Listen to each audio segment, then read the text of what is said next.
નમસ્કાર દર્શક મિત્રો, હું છું એડવોકેટ સોનલ બારિયા. આપ સર્વનું સ્વાગત છે મારી ચેનલ લીગલ ભવિજ્ઞાનમાં. દર્શક મિત્રો, એક મિત્રનો પ્રશ્ન છે કે જમીનનો કબજાફેર થઈ ગયો છે તો જાતે કેવી રીતે ચકાસી શકાય. તો દર્શક મિત્રો, તમારી જમીનની અંદર જો પ્રમોર્ગેશન થયું હોય એટલે કે રીસર્વે થયો હોય અને જો તેની અંદર કોઈ પણ પ્રકારનો કબજાફેર તમને લાગે તો દર્શક મિત્રો, તેની માટે તમારે તમારા જિલ્લાની DILRની જે કચેરી છે ત્યાં આગળ જઈને તમે એક અરજી આપી શકો છો કે જે નવું પ્રમોર્ગેશન થયું છે તેના આધારે અમારી જે પણ જમીન છે તેની અંદર કબજાફેર થયો છે અથવા કોઈ પણ પ્રકારની માપણીમાં ભૂલ હોય તો તમે તે પણ દર્શાવી શકો છો. પરંતુ દર્શક મિત્રો, જો મૂળથી એટલે કે તમારી જમીન જે સૌથી પહેલા તમારા પૂર્વજોથી જ કબજાફેર હોય તો તેવા સંજોગોમાં તમારે શું કરવું જોઈએ? તો દર્શક મિત્રો, તમારે તમારા જિલ્લાની DILRની જે કચેરી છે ત્યાં જ જવાનું રહેશે અને ત્યાં આગળથી દર્શક મિત્રો તમારે તમારો જે ખેતરનો જે જમીન છે ગામનો એનો તમારે નકશો લાવવાનો છે. તે નકશાની સાથે તમારે સ્ક્રેચ પણ મંગાવવાનો છે કે એની અંદર વિભાગો પાડેલા હોય છે કે જે નાના નાના તમારે જે જમીન છે તેને દર્શાવવામાં આવતા હોય છે.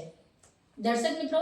જો તમારો પહેલાથી જ કબજાફેર હોય તો તેવા સંજોગોની વાત કરું છું કે તેવા સંજોગોમાં તમારે આ જે સ્ક્રેચ અને નકશો લાવવાનો છે અને તેને દર્શક મિત્રો તમારે જે ખેતર છે તેની દિશા એક વખત નક્કી કરવાની હોય છે. દિશા નક્કી કરીને જો તમારી ઉત્તર દિશા તરફ તમારું ખેતર આવતું હોય તો ઉત્તર દિશા તરફ, પૂર્વ દિશા તરફ આવતું હોય પૂર્વ દિશા તરફ, તમારી જમીન ગામની અંદર જે દિશામાં છે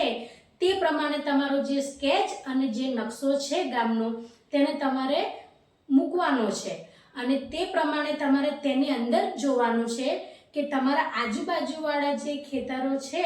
તેના જે માલિકો છે તેમનો એની અંદર કયા નંબરે દર્શાવેલ છે જમીન, બરાબર છે?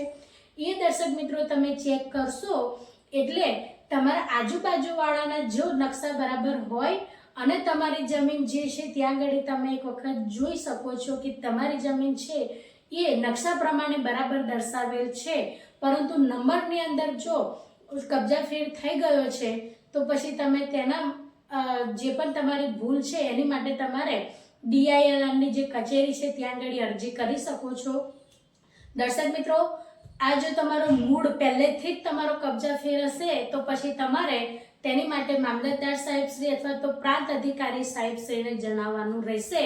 કે અમારે આ જે જમીન છે એ મૂળ એટલે પહેલાથી જ અમારા વડીલો હતા ત્યારથી જ કબજાફેર છે તો અમારે હવે તેને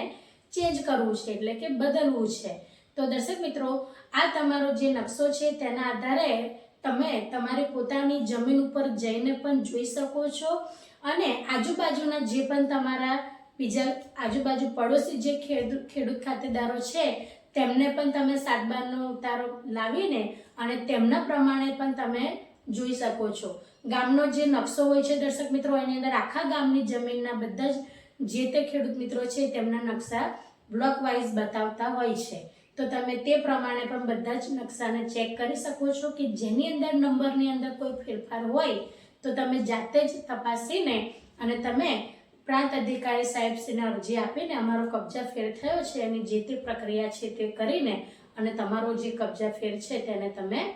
ફરીથી પાછા પોતપોતાની રીતે કરી શકો છો. દર્શક મિત્રો, આજુબાજુવાળા કરતાં તમારા જે કાકા અને જે તમારા કાકાના દીકરાઓ હોય છે તેમની સાથે સૌથી વધારે આવું બનતું હોય છે, કારણ કે તમારા જે પિતાશ્રી હોય અને એમના ભાઈ હોય એમને પહેલેથી જ મૂળમાં કેવું ચાલતું હતું પહેલાં કે બંને કાકા જે ભાઈઓ છે એ કાકાના દીકરાઓ એકબીજાની જમીનની અંદર નામ ધરાવતા હતા. અત્યારે પણ ઘણા એવા 7/12 છે દર્શક મિત્રો કે જેની અંદર પૂર્વજોએ એટલે કે જે પહેલા એમના જે દાદા પરદાદા છે તેમને બંને જમીનના ભાગ ભલે પાડી લીધા હોય પણ બંને જમીનની અંદર પોતાના દીકરાઓના નામ કાકાના દીકરાઓની મેં પણ તમારા નામ ચાલતા હોય છે અને તમારી જમીનની અંદર પણ કાકાના દીકરાઓના નામ ચાલતા હોય છે. એટલે ભાઈઓએ એકબીજાની જમીનની અંદર બધાના જ નામ દાખલ કરેલા હોય છે અને જે અત્યાર સુધી ચાલ્યા આવે છે. પરંતુ દર્શક મિત્રો, અહીંયા આગળ નામની વાત નથી થતી, અહીંયા જમીનનો કબજાફેરની વાત છે કે જે ખરેખરમાં તમારા કાકાના નામે જે જમીન બોલી રહી છે જે રેકોર્ડ્સમાં છે એ જમીન તમે ખેડી રહ્યા છો, તમારી જે જમીન છે તે તમારા કાકાજી લોકો ખેડી રહ્યા છે. તો આવો જે જમીનનો કબજા ફેર છે, જે નંબરનો કબજા ફેર છે, તે દેખવા માટે તમારે સૌથી પહેલાં આ જે નકશો છે ગામનો, તેની અંદર તમારે સીમતળનો નકશો લાવીને અને દર્શક મિત્રો સ્કેચ પણ લાવવાનો છે સાથે, અને એ સીમતળના નકશાની અંદર તમારે જે તે તમારી સંપૂર્ણ વિગત હોય છે તે દર્શાવવામાં આવતી હોય છે, અને તમે તેને ચેક કરીને અને તમારી કબજા ફેરની અરજી આપી શકો છો. દર્શક મિત્રો, જો વિડીયો સારો લાગ્યો હોય તો તેને લાઈક કરજો, શેર કરજો અને ચેનલને સબસ્ક્રાઈબ કરજો. આજના માટે આટલું જ. જય હિન્દ, જય ભારત.